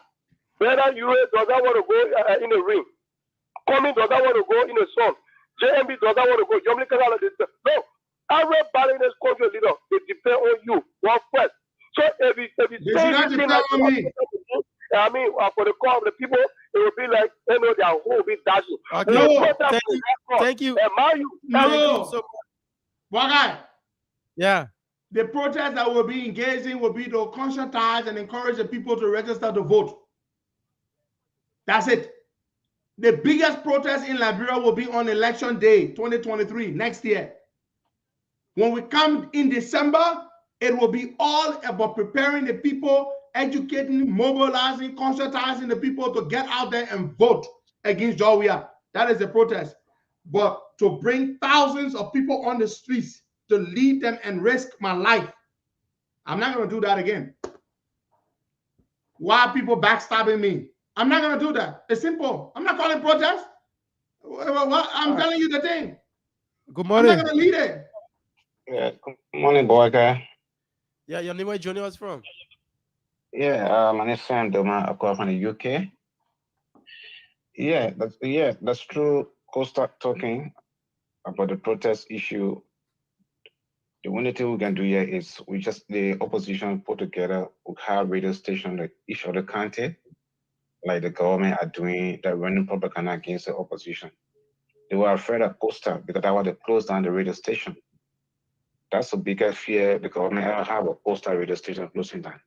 So there are other people who want to kind of vote. JMB should be able to get ICO, Liberty Party, we can be Georgia. Trust me, ICO, Liberty Party, and Unity Party, we can make a difference. We just need strong radio station to talk to our people. I think that would be better for us. Thank you. I'll take another person from this line. Good Get morning. The real protest, Waka, is to vote. You vote. Yeah, I'm okay. Your name is Johnny was from? Yeah, thank you. Good morning, Patrick. How you doing? Morning. Go ahead. Yeah, this is your leader, Henry Patrick, contacting him. Leader, I want to say thank you for the clarity this morning. I want to say thank you for the clarity this morning. And back to the point, it is true that leader saying for every time protest in the country, Henry Costa will put himself in the forefront of the protest. The opposition, the hierarchy within the opposition, they will stay back and hold on. When Costa go on and start to prepare, make the protest, they will come up from the back and come and say, oh yeah, we're happy with 2-1. Yes, what you are saying is very true. You don't want to put yourself into protest again. They themselves need to stand up and protest against every action that will be taken by the government in that interest of the Liberia people. So I want to say thank you to leader this morning for coming on the major clarity. Thank you. We will vote. 2023, we will go and vote. Yeah, so we're still taking your call 0770-102-102-886. Let's see if we can take this person. Good morning. Good morning. Hello. Yeah, your name Good morning. It's a call from the UK. I want to ask Costa, when are you going to request all the aspirant president to declare that their assets. I'm not the one that asked them to do that. The Elections Commission will ask them to do that, not me. According to the Constitution. It's the responsibility of the National Election Commission, not an individual. If I ask them, they will not even do it. But wait, the NEC will ask them. Okay, let's take another The person Elections here. Commission will make them do it, not me. Good morning.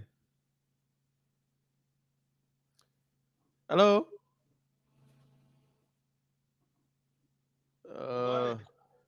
Good morning. Hey, good morning. Hello, are you getting me? I'm getting you. Go ahead, you're live. Okay. Good morning, Costa. Good morning, Bakai. There are series of things on my mind this morning. One has to do with I didn't want to suggest. I don't know whether GMB team had come up with this idea. I think. Don't listen to the receiver. Lower the receiver. Listen to me through the phone. I suggest that for the team of GMB. Well, I cut the man off. Okay, are you getting me now? Please let him go. Let him go. He doesn't understand how to use this thing. Let him go. He doesn't understand. Take another caller, please. It is very simple. If you call, don't listen to us through the receiver. Listen to us directly through the phone that you are calling on. That's the only way. There is a little delay. We have said this. It's internet. So there is a delay. So don't listen to the device. When you call Hello, Bossa. Yeah, good morning. Welcome. Hello, Pedro. This is DJ Lumer. And let me say thank you for the show this morning. Costa, it is truth that the Liberian people quit to be satisfied. Liberia is one of the countries that people can be satisfied with. Quit to satisfy. As soon as Liberian men working, getting money, he can get money, he go in the center of the road, he drink, he drink his beer, he send his children to school, he getting money on time, Liberian men not get time. You can see the whole country on your head, you share with no problem. But as long as they can't, they're not getting the money, that's when you see the Liberian men try to be so technical. And this government, not no president, we are sat down here all the time. We thought it was street smart, but president, we are not street smart. If all you are doing anything, what they put law to you, president, I think you're going to die in power. But you keep, you show your ugly hand, you show your hands, you start feeling so school. That reason said, I will not. President, we are with regular election, and what we need to be playing this thing. We said, President, we are with regular election in school. See what they're doing. Now they printing money, time for election, and when they can waste the new money. And look at what lawmakers do. Buffer Chimo that was against Mana Eli. Look what he's doing. He and all giving receipt now to Costa Show company for taking money. You see the kind of country that we're in here. We have to change the thing and Costa thinks that we're not going to protest again, but the bigger protest is to teach our people how to vote. And we have to come to Liberia and where that other guy said, the other caller, that we should get radio station to all the counties, at least to help us to educate the people how to vote. So we'll take the criminals from off our back because the guys are still on a daily basis. And yesterday, our law where the Baku senator told Nathaniel McGill, even Apple no mercy. They don't think of building 200 bed hospital, but even the one that there no mercy there. No current. People have to do their own thing. So these are the several things. So you get together, put our eyes together, and see how to remove the criminal people from over. Thank you for the program this morning, Costa. Thank you so much, DJ Lomer, for calling in. We'll stay taking a few more calls. We have 7 more minutes to go on today's edition of the show, but we still taking your calls. Plus 231 888 6241 710 102 102 0886 010383. Placing your calls, and you will be live with us this morning. Let's take this person. Good morning. Good morning. Yeah, good morning. Yeah, your name, where you joining us from? Thank you. My name is Harrison Cases. I'm calling from the state of New Jersey. Welcome. I just want. Yeah, thank you. I just want to make this brief statement. Liberians are thinking that 2023, just we rig the election. And this is just what I want to say. It is impossible. We inform our partners in progress, the international community, and you name it, the Liberian people themselves. George Weah will not utter a single vote against the opposition. So this is clear. We will not sit there to say, okay, the election, there were some fraudulent things, but it never had a propensity to change the result. No. We go to the poll. If the Liberian people are satisfied with George Weah's administration, yes, they can continue. But we will not sit there to say, oh, there were some frauds or you name it, XYZ against the opposition. So we look at democracy at its highest level. So we shouldn't be optimistic that, George Weah will change the result, he will change in the election. So definitely, let us not have that negative mind. That's what I want to contribute to this show. Thank you very much. Thank you so much for calling in. We're still taking your calls. We're going to take the 2 to 3 more calls. 0770 102 102 0886 010383 555 102 102. And if you are in the diaspora, the WhatsApp number is +231 888 624171. Good morning. Yeah. Good morning. I'm okay. Your name is joining us from?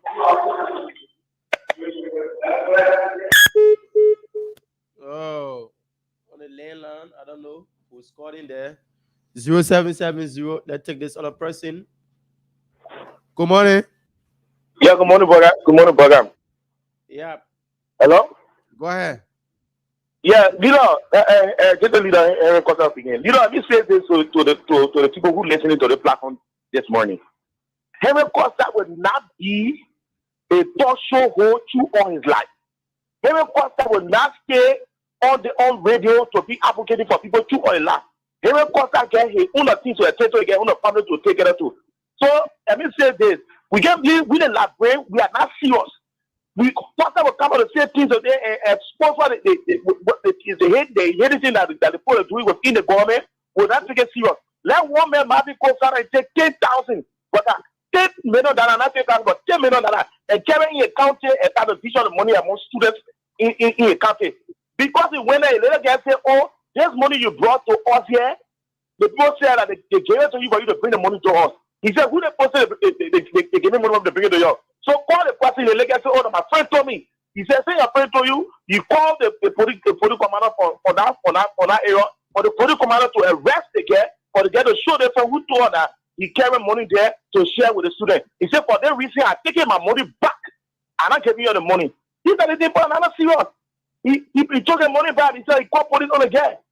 So there's issue that because I'm not going to be touch all of the time. You're not going to be advocating for Liberian people. But on a very serious note, Costa get on the thing to attend to. So we are not serious. Costa have to pay attention. 2023, they will show itself clear. Thank you. We know that 2023 will show itself clear. Thank you. Thank you. Let's take this other person. Good morning. Good morning. Hello, listen to me through your phone. Good morning. Okay, seems to be that person. I ain't ready yet. Yeah, so we have like 3 more minutes to go on today's edition of the show. Hold on. I want to say something. This weekend, while I was in Philadelphia, actually on Saturday, a lot of people approached me. A lot of people I met at the event, opposition supporters, very concerned about the situation in the country.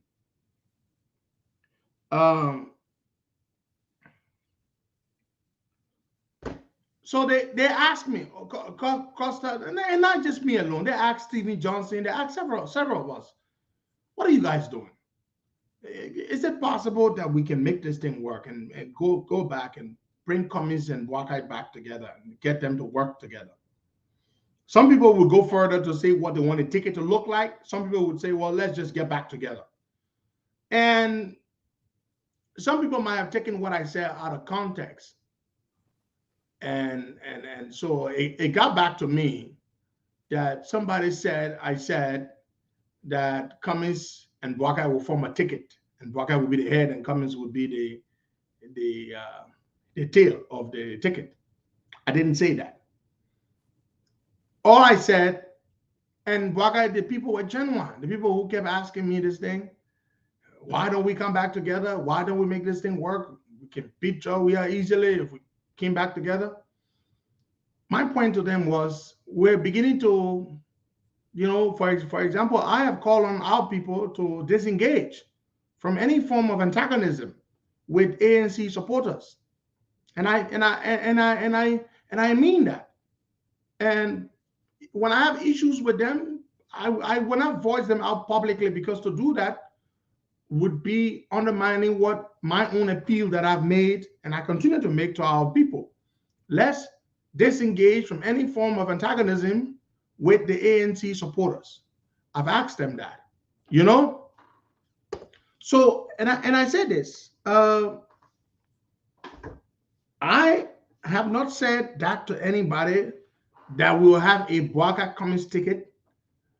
Some people perhaps they were very pleasantly surprised to hear me say that, yes, it's a good thing for us to begin to re-engage. And there's nothing wrong with Cummings and Bwaka re-engaging. But I have never said what a ticket would look like, or that there's going to be a ticket between the two. So to those of you who asked me the question on Saturday on the field in Philadelphia, you please be careful. Don't take my comments out of context. You're very concerned about the opposition unity. I understand that. I appreciate your concern. But I am not going to propose a ticket. I'm not going to do that. What a ticket should look like, I'm not going to say that. But as far as working together in one accord as the opposition, even if we're in separate camps, but with no bloodletting and antagonism, unnecessary, Facebook sparring, and we should avoid that. And so I mean it, and I intend to hold to it. You will not hear me bashing or criticizing or condemning Ellis Cummings on this show, or his supporters, neither his supporters. Even if they cross my mind, I will just ignore them. That is what I intend to do. So, but I am not going to the extent, or I have not said to anyone that I am against that. Terry Genesis just said something. Well, Terry, let people accuse me of taking money from Cummings. That is their business. They can say whatever they want to say. But what I'm telling you is that we should have peace among ourselves, Terry. And I've told you that too. Let's have peace. The ANC people are not our enemy. ANC does not stop us from winning the presidency. ANC does not stop us. ANC is no threat to us from winning the presidency. The real threat to us is the people. The real threat to us, the ones that are in power, they are the real threat. They're the ones that we're trying to replace. So my appeal, calling for all of us to be at peace and in peace with one another, has absolutely nothing to do with me proposing a ticket of Bwaka and Cummings. That is not what I said. So I just wanted to offer up that clarification so that you all understand.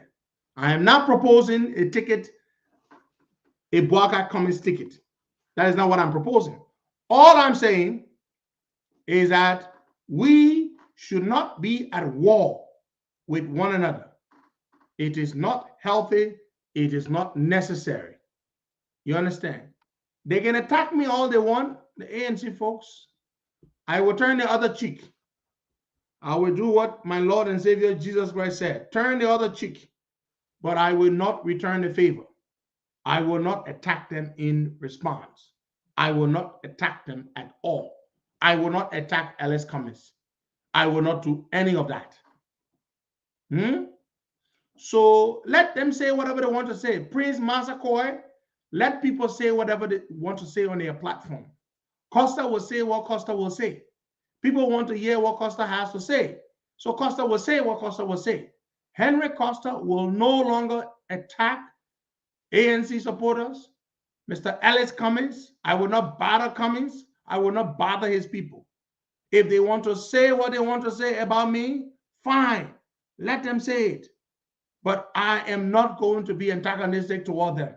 And it doesn't hurt me. If you want to accuse me that the reason I'm calling for peace with ANC is because Cummings has paid me money, that is your business. You accuse me of so many things anyway, so that is your business. Some people say when George Weah called me on the phone, they said George Weah had bought me already. Many of you are here. People like Prince Massaquoi, many of you right here. After George Weah called me, many of you said George Weah already bought me. But I don't know why I didn't go after they bought me, because I'm still here fighting the CDC people, exposing their criminality every day. That is what we are doing. So how can you buy me and I'm still criticizing you? Some people say, oh yeah, the deal was for Costa to still be pretending like he's criticizing them. Pretending? Some of you will believe whatever you want to believe. But I will say this.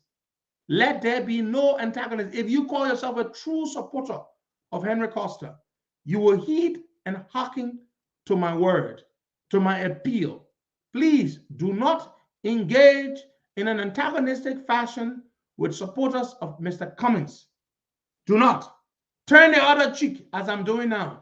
You put one dirty slap here, I will turn the other cheek so you can put one nasty slap there. But I will not engage with you. The only people I will not turn the other cheek with will be seditions. I will not turn the other cheek for seditions. You try me, I try you. And you know, when I come for you, mine is worse. Everybody knows that. The last man in Liberia you want to fight war with at Pedro, because I know how to fight. Nobody else knows how to do propaganda like I know how to do it. Yes, we know how to fight, and we can fight dirty. And we will fight dirty. Sometimes we'll fight, will not even be fair. The reason it's not fair because your punch is not as heavy as my punch. You got a 50-pound punch, I got a 250-pound punch. So let us continue to have peace with our brothers and our sisters in the ANC. You understand? When they talk something, you don't like it, just act like you don't see it. Act like you don't see it. But don't fight them. Don't fight them at all. Eh? All right. You asking me, Kamara, Kamara, you're asking me about Musa Ability? Musa Ability is a criminal. I will not make any amends or any peace with Ability. Ability is a criminal. As long as he breaks the laws, he violates the law, he steals from people, he does bad things, I will continue to expose Musa Ability. And Ability is an agent of the regime, planted in the opposition to destabilize, to make trouble. That is what he is. Eh? You understand? All right. Oh, they're having an election in Maryland State today. My sister Patience. Anything I do, people say they pay me money. I say, let me peace will come. Oh, they paying money. Let me war with it, but oh, they paying money. Damn, of course I can really make money. If that was my else stupid. You know, I often say this to people, right? I often say this to people. The people who ain't no money, they don't want to call PP money name. The people who ain't no money, they don't want to call PP money name. What do I mean by that? The people who have never seen $1,000 US before, 1,000 US, they don't want quite to say they get it 200,000. So the day Joe Weah called me, right, March 21st, everybody was calling me. The whole opposition was like, everything is collapsing. The more Ali called me that night, he said, brother, there's a guy who just called me and said, there's a guy who called, Mo Ali said, a guy just sent me a text message. And the guy said, my man Mo, I just received classified information that they just wired a man Henry Costa 80,000 today. Mo said, damn it. Just for Joe Weah to call Henry Costa, they sent 80,000. But Henry Costa not small man. So Mo called me. Mo said, my man, these people are crazy. Look, Liberian men quit to accuse you of taking money. The people who don't know money, they don't want quit to call big money name. Big money name. They quit to call big money. Oh, they just getting more money. They just getting more money. So the local county election, right? Some of our own people. And I will tell you this. There's this rumor going around that some people say they give Mo Ali and Amin Murad $1 million USD. There's another one they say they give them $250,000 so they can leave Lofa and leave Joe Parker there. That's why we lost the election. Are you kidding? I'm telling you something serious.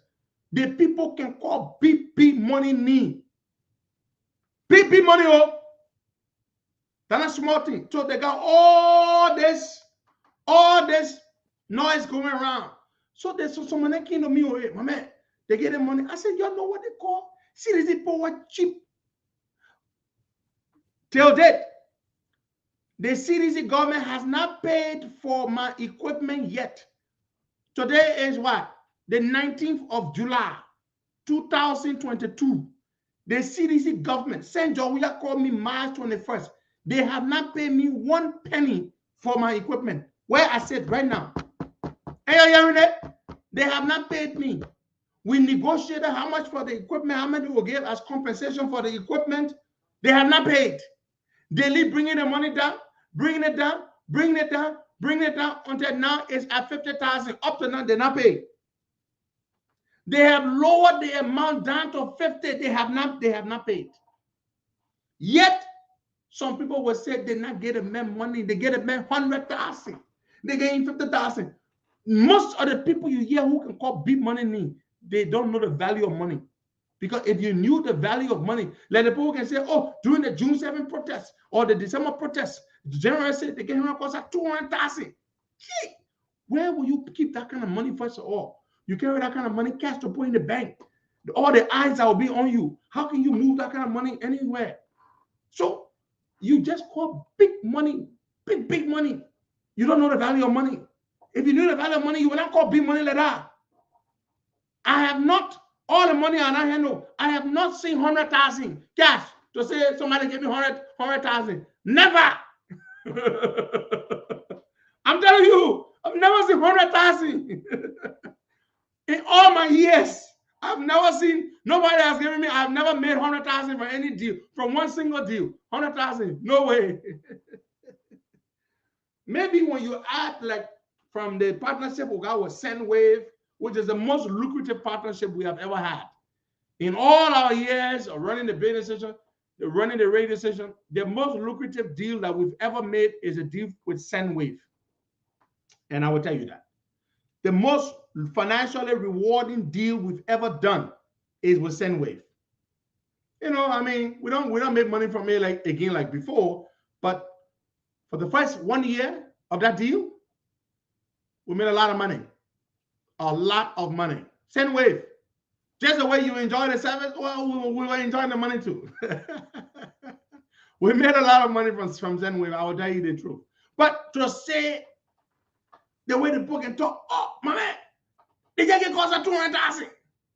More they coming on my man, the man said, just to call. Somebody went to Joe Burger one day. After Joe Burger called me, somebody went to Joe Burger one day. Oh, I got information. They just sent Costa 30,000. Which one will believe now? They sent 80,000, then they sent 30,000. You see, so you have to be careful. So when people come to me and tell me how they gave Mo Ali then 250,000, Mo Ali was broke like that. Mo Ali going to a convention, you're looking for a convention fee, $3,000 US to register to run Secretary General UP. You were looking for the money all over the place. Then you say they paid a man Amin Mudad. Amin Mudad is a businessman. You know how money Amin Mudad was? Amin Mudad is a multi-millionaire. Not because the economy physio, but Amin is a rich man. He's a very wealthy guy. Amin is worth millions of dollars in real estate, in assets. He has a lot of money. So he's not a broke guy. He's not poor. So, but some of you just get out and just run with this. You know, you quit to believe things. And you think CDC can just ditch money. Let me tell you something. Before I go. If CDC people were really dishing out money to people, plenty of your so-called key opposition people would have left long time, okay? If CDC was spending money in the opposition to give to people, plenty of your people would have left. Today they will be in CDC. But CDC people are cheap. They are stingy. They don't spend money. You understand me? I know plenty of your people who in the opposition would have left. But CDC can spend money. So who will go join them? You see? Those who looking for money, when they give it to that, they will join them. But not me. Money can make me join you. I think about what I believe in my own future. Thank you so much, folks. Have yourselves a good day.